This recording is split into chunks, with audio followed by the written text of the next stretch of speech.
what is to mean by international relation?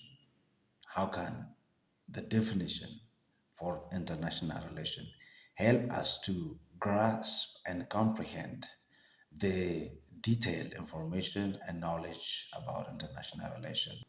International relation can be defined as a political activities and other aspects of interactions among two or more states. Basically, international relation is all about interaction. It's all about interdependence. It is all about working together. So it is a political activity.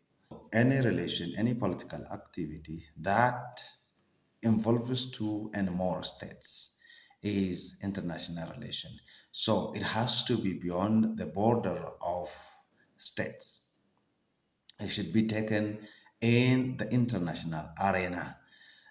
These interactions usually take place between entities that exist in different parts of the world.